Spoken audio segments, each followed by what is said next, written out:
ચાલો, good morning students. Technical કારણોસર આપણે કાલે વિડીયો લેક્ચર રેકોર્ડ કર્યો પણ તમારા સુધી પહોંચી નહોતો શક્યો. ઓકે, તો આપણે અત્યારે ફરીથી એક વખત કાલનો લેક્ચર તો ધ્યાનમાં લેશું જ. તે સાથે સાથે આજે આપણો જે ઓફિશિયલ લેક્ચર છે એટલે આપણે આજે ડબલ લેક્ચર અથવા તો 2 લેક્ચરમાં જે કામ થાય એ આપણે આમાં પૂરું કરશું. બરાબર. તો પહેલી વસ્તુ તો તમને એ કહેવાની કે તમને બધાને ગ્રેચ્યુઇટીવાળું જે પોઈન્ટ છે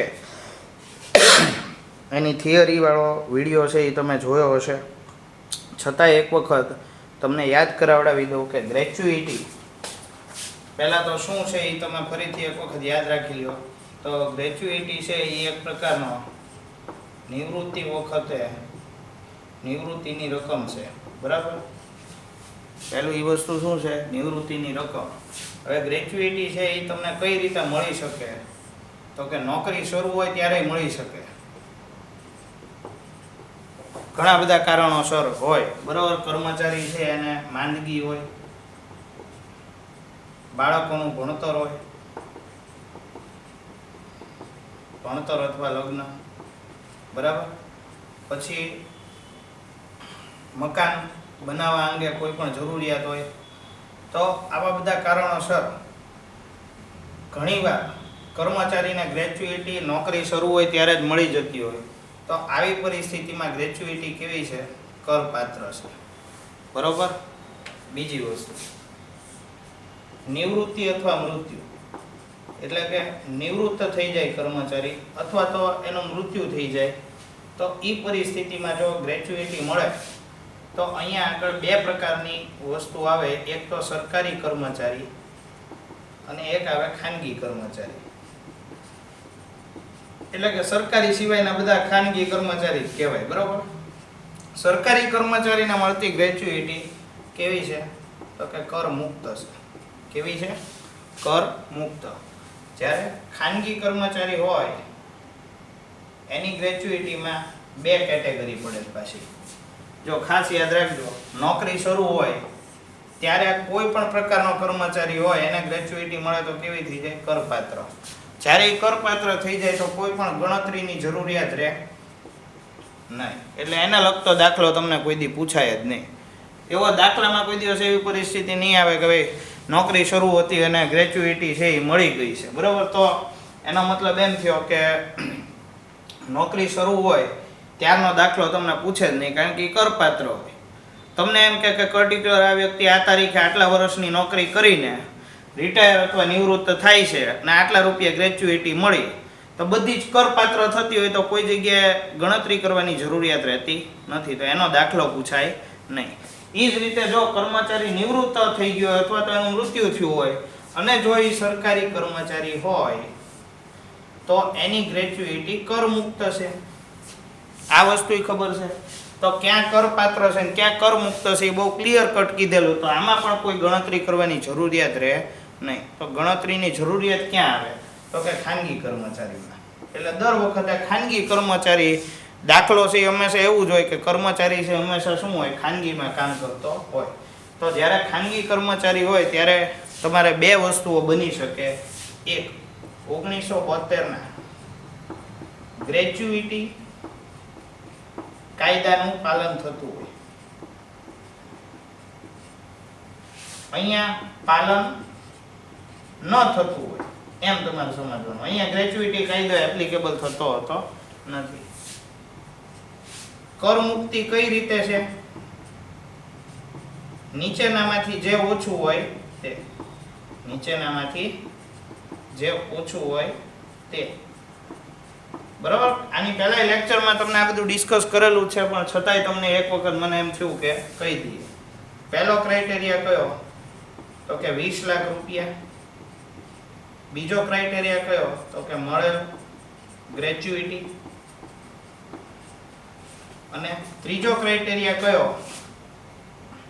તો કે છેલ્લો પગાર કે જેમાં બેઝિક સેલરી પ્લસ ડીએ એટલે કે ડિયરનેસ એલાઉન્સ એટલે કે મૂળ પગાર અને મોંઘવારી ભથ્થું 2 પ્લસ હોય એવો પગાર ગુણ્યા 15 દિવસ ભાગ્યા 26 દિવસ ગુણ્યા પૂરા કરેલ નોકરીના વર્ષ. આમાં એક ક્રાઇટેરિયા હતો, તમને ખ્યાલ હોય તો એક વખત જોઈ લઈએ. તમને દેખાય છે ને બધું? યસ, ક્લિયર છે. ઓકે. તો આમાં એક ક્રાઇટેરિયા હતો આપણે કે અહીંયા નોકરીમાં પૂરા કરેલા વર્ષમાં સપોઝ તમે 29 વર્ષ અને 8 મહિના નોકરી કરી હોય, તો જ્યારે 6 મહિનાથી વધારે સમયગાળો આપ્યો હોય તો એ તમારે આખું વર્ષ આગળનું ગણી લેવું પડે, એટલે કે 30 વર્ષ. એટલે તમારે અહીંયા લખવા કેટલા પડે? 30 વર્ષ. પણ જ્યારે અહીંયા આગળ 29 વર્ષ અને 4 મહિના આપી દીધા હોય તો તમારે 29 વર્ષ જ ધ્યાન રાખવાના. એટલે અહીંયા નિયમ કયો લાગુ પડ્યો? જો 6 મહિનાથી વધારેનો સમયગાળો હોય, ખાસ યાદ રાખજો, 6 મહિનાથી વધારેનો સમયગાળો હોય તો 1 વર્ષ વધારી દેવાનું, બાકી તમારે જેટલા વર્ષ હોય એટલા ધ્યાનમાં લેવાના છે. હવે આ ત્રણમાંથી જે પણ ઓછું હોય એ કરમુક્ત થશે. એ જ રીતે પાલન ન થતું હોય ત્યારે, તો પાલન ન થતું હોય ત્યારની પરિસ્થિતિમાં નીચેનામાંથી જે ઓછું હોય તે ફરીથી એક વખત, નીચેનામાંથી જે ઓછું હોય તે, પણ ક્રાઇટેરિયા ચેન્જ થઈ જશે. બરાબર? પહેલો ક્રાઇટેરિયા 10 લાખ રૂપિયા, બીજો ક્રાઇટેરિયા મળેલ ગ્રેચ્યુઇટી, અને ત્રીજો ક્રાઇટેરિયા કયો? તો કે છેલ્લા 10 મહિનાનો સરેરાશ પગાર ગુણ્યા 1/2 અને ગુણ્યા પૂરા કરેલા નોકરીના વર્ષ. પણ અહીંયા પૂરે કરેલા વર્ષના નિયમમાં તમારે થોડોક ફેરફાર છે. શું? તો કે અહીંયા આગળ તમારે મહિના ધ્યાનમાં લેવાના નથી. મહિના ધ્યાનમાં લેવાના નથી. જે પૂરા કરેલા વર્ષ છે એ જ ધ્યાનમાં લેવાના. સપોઝ અહીંયા 29 વર્ષ ને 8 મહિના આપ્યા હોય તો અહીંયા ભલે 30 થતું હોય, અહીંયા કેટલું થશે? અહીંયા 29 જ થશે. અહીંયા ભલે 29 વર્ષ ને 4 મહિના આપ્યા હોય છતાં અહીંયા કેટલું થશે? 29 જ. એટલે અહીંયા મહિનાઓ છે એ અહીંયા આગળ ધ્યાનમાં લેવામાં આવતા નથી. ઓકે? તો આ એક બાબત આપણા મગજમાં ખાસ ક્લિયર હોવી જોઈએ. જો આટલા પોઈન્ટ ક્લિયર હોય તો ગ્રેચ્યુઇટીનો દાખલો ગણવામાં કોઈ પણ પ્રકારની વાર લાગતી નથી અને ઇઝીલી તમે ગણી શકો છો. ઓકે? તો સપોઝ આપણે એક દાખલો છે એ શરૂ કરી દઈએ.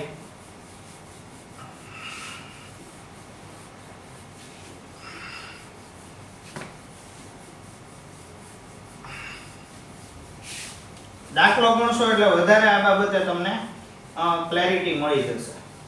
ઓકે? હવે મેં તમને એક પીડીએફ છે એ મોકલી દીધેલી છે કે જેમાં તમારી આગળ પગારની આવકને લગતું બધું જ મટીરિયલ છે એ તમારી આગળ અવેલેબલ છે. તો જ્યારે ગ્રેચ્યુઇટીનો પોઈન્ટ આવશે તમારે પેજ નંબર 124 ઉપર દાખલો આપેલો છે. બરાબર? તો 124 વાળું જે પેજ છે એની ઉપર દાખલો આપેલો છે. એમાં હું એક વખત રકમ છે એ તમારી સામે વાંચી જાઉં કે મહાવીર લિમિટેડના કર્મચારી શ્રી અપૂર્વ પટેલને 15મી ડિસેમ્બર 2018ના રોજ નિવૃત્ત થાય. જો ક્યારે અપૂર્વ પટેલ છે? અપૂર્વ પટેલ નિવૃત્તિ તારીખ ક્યાં છે? તો કે નિવૃત્તિ તારીખ છે, નિવૃત્તિ તારીખ છે 15 ડિસેમ્બર 15/12/2018. આવી રીતે તમારે પણ એક્ઝામમાં શું કરવાનું, કદાચ આવું પૂછાય તો તમારે દાખલામાં આવી જ રીતે દરેક માહિતી છૂટી પાડવા માંડવાની, જેથી આપણે જે પણ માહિતીની જરૂર પડે એ સીધી આપણે આમાંથી લઈ શકીએ. પેરેગ્રાફ વાંચવો પડે નહીં. હવે એ સમયે જો હવે તમારામાંથી એક પ્રશ્ન હોવો જોઈએ, સર ઓલી બાજુ તમે જે બંને ક્રાઇટેરિયા અમને સમજાવ્યા કે એકમાં એમ કીધું હોય કે ગ્રેચ્યુઇટી કાયદાનું પાલન થયું હોય અને પાલન ન થયું હોય, તો તમે કહેશો સર અમને ખબર કઈ રીતે પડે ગ્રેચ્યુઇટી કાયદાનું પાલન થયું છે અથવા તો ગ્રેચ્યુઇટી કાયદાનું પાલન નથી થયું? તો દાખલામાં જે જગ્યાએ ચોખવટ કરી હોય કે ભાઈ ગ્રેચ્યુઇટી કાયદાનું પાલન થયેલ છે એવું લખેલું હશે, જ્યાં લખેલું હોય ત્યાં આગળ ગ્રેચ્યુઇટીના પાલનવાળો નિયમ પાલન કરવાનો આપણે, અથવા એના રૂલ્સ છે એ ફોલો કરવાના. પણ જ્યારે તમને એવું ન આપેલું હોય કાંઈ, ત્યારે તમારે નથી પાલન થતું એમ સમજવાનું રહે. કોઈ પણ જગ્યાએ દાખલામાં એવું નહીં લખેલું હોય ગ્રેચ્યુઇટી કાયદાનું પાલન થયેલ નથી, બરાબર. થયેલું હશે તો ક્લિયર હશે, નહીં હોય તો લખેલું હશે નહીં. જો અત્યારે આ દાખલો આપણે વાંચીએ તો અપૂર્વ પટેલમાં ચોખવટથી કીધું તમને કે 15મી ડિસેમ્બર 2018ના રોજ નિવૃત્ત થાય છે અને 1972ના ગ્રેચ્યુઇટી ચૂકવણી ધારા હેઠળ 18 લાખ રૂપિયા ગ્રેચ્યુઇટી ચૂકવેલ છે. એટલે અહીંયા મળેલ ગ્રેચ્યુઇટી કેટલી છે? મળેલ ગ્રેચ્યુઇટી છે 18 લાખ રૂપિયા. ઓકે, એટલે આપણે લખી નાખ્યું ભાઈ મળેલ ગ્રેચ્યુઇટી આટલા રૂપિયા. પછી ચેક કરો તો કેટલા વર્ષ નોકરી કરી, તો કે કંપનીમાં નોકરીનો સમયગાળો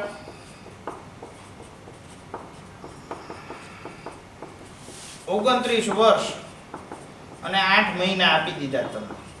ઓકે, પછી તો કે આગળ ચેક કરીએ તો નિવૃત્તિ વખતે તેમનો મોંઘવારી ભથ્થા સહિતનો માસિક પગાર, જો મોંઘવારી ભથ્થા સાથેનો પગાર બધું આપી દીધેલું. જો ભથ્થા સાથેનો પગાર કેટલા રૂપિયા છે? 93,600 રૂપિયા. 93,600 રૂપિયા. તો શું તેમને મળેલ ગ્રેચ્યુઇટીમાંથી કેટલી કરમુક્ત ગણાશે એ તમારે એક જોઈ દેવાનું છે. તો તમારે કાંઈ નહીં કરવાનું, પહેલાં તો આટલી માહિતી અવેલેબલ છે એના ઉપરથી એટલી જ ખબર પડી ગઈ કે ભાઈ અહીંયા પહેલાં તો શું છે, તો કે ગ્રેચ્યુઇટી કાયદાનું પાલન થાય છે. ઓકે, પહેલી વસ્તુ આ ક્લિયર છે આપણા મગજમાં. ઓકે, તો હવે આમાંથી તમને 3 ક્રાઇટેરિયા છે એ કર મુક્ત થાય. કર મુક્તિ માટે નીચેનામાંથી જે ઓછું હોય તે. તો આપણો પહેલો ક્રાઇટેરિયા શું હતો? તો કે 20 લાખ રૂપિયા. ઓકે, બીજો ક્રાઇટેરિયા શું હતો? તો કે મળેલ ગ્રેચ્યુઇટી કેટલા રૂપિયા છે? મળેલ ગ્રેચ્યુઇટી તો કે 18 લાખ રૂપિયા. ઓકે, ત્રીજો ક્રાઇટેરિયા છેલ્લો પગાર ગુણ્યા 15/26 અને ગુણ્યા પૂરા કરેલ નોકરીના વર્ષ. તો અહીંયા ગણતરી કરતી વખત છેલ્લો પગાર આપી દીધો મોંઘવારી ભથ્થા સાથેનો. જોઈ લેજો કેટલા રૂપિયા તૈયાર જ આપેલો છે, 93,600. અહીંયા હું એક ભૂલી ગયો મોંઘવારી ભથ્થા સાથે, બરોબર. ઓકે, 93,600. 15 દિવસો આપણને આપેલા છે કારણ કે દરેક મહિનો એના અડધા કરેલા છે દિવસો, એટલે કે 15. અને 26 એટલા માટે કે 30માંથી 4 દિવસ હંમેશા રજાના હોય રવિવારના, એટલે દરેક મહિનામાં 4 દિવસ રવિવારના ગણીને એને માઇનસ કરેલા છે. બીજું તમે કહો કે સર આમાં 26 જ શું કરવા લખ્યા? તો આ એક્ટ અથવા કાયદામાં લખેલી વસ્તુ છે, આમાં આપણે કોઈ ફેરફાર કરવાનો હોય નહીં, બરાબર. એટલે 15/26 પૂરા કરેલા વર્ષમાં. આ બાબતમાં મેં તમને ક્લિયર કટ કીધેલું છે કે જો તમે ગ્રેચ્યુઇટી કાયદાનું પાલન કરતા હો તો તમે 6 મહિનાથી વધારે સમય નોકરી કરી હોય તો એ શું થઈ જાય? તમારે પૂરું વર્ષ છે એ કન્સિડર કરવું પડે. અહીંયા આપેલું છે જો નોકરીનો સમયગાળો 29 વર્ષ અને 8 મહિના, એટલે કે 6 મહિના કરતાં વધારે સમય આ ભાઈએ કંપનીમાં નોકરી કરેલી છે. એટલે તમારે શું કરવું પડે? તમારે ગુણ્યા 30 લખવા પડે. ઓકે, હવે આપણે ચેક કરીએ તો એ રકમ ગણતરી કરીએ તો કેટલા રૂપિયા થાય? તો કે 16,20,000 રૂપિયા થશે. કેટલા? એટલે તમે ચેક કરશો તો આપણો પહેલો ક્રાઇટેરિયા 20 લાખ રૂપિયા, બીજો ક્રાઇટેરિયા છે 18 લાખ રૂપિયા અને આપણો ત્રીજો ક્રાઇટેરિયા છે 16,20,000. જે ઓછું હોય એ કર મુક્ત થશે. જો અહીંયા શું કીધું? કર મુક્તિ માટે જે ઓછું હોય તે. ઓછું શું છે? 16,20,000. 16,20,000 છે એ કેવા થશે? કર મુક્ત થશે. ઓકે, તો આપણે કરપાત્ર ગ્રેચ્યુઇટી છે એ ગોતવી પડે. અહીંયા હું લખી નાખું છું કે ભાઈ કરપાત્ર ગ્રેચ્યુઇટી બરાબર મળેલ ગ્રેચ્યુઇટી માઇનસ કર મુક્ત ગ્રેચ્યુઇટી, બરાબર. આવું કઈ ફોર્મ્યુલા હોય નહીં, પણ આપણે બનાવેલું છે. તો મળેલી ગ્રેચ્યુઇટી કેટલા રૂપિયા હતી? 18 લાખ રૂપિયા. ઓકે. કર મુક્ત ગ્રેચ્યુઇટી કેટલા રૂપિયા હતી? તો કે 16,20,000 આપણે ગોતેલી જ છે, બરાબર. તો કરપાત્ર કેટલી થઈ જશે? 1,80,000. ઓકે. તો આ આપણો જવાબ થઈ ગયો. ભાઈ કરપાત્ર ગ્રેચ્યુઇટી કેટલી? તો કે 1,80,000. જોઈ લઈએ બુકમાં કેટલો બરાબર છે. ચાલો, તો 1,80,000 થી આપણો જવાબ આવશે. ઓકે.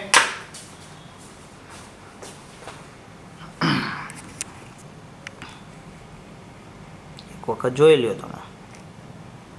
ઓકે. છતાંય કાંઈ ડાઉટ હોય તો આપણે પાછું ગૂગલ મીટમાં શનિવારે તો લેક્ચર હશે જ તે. ઓકે.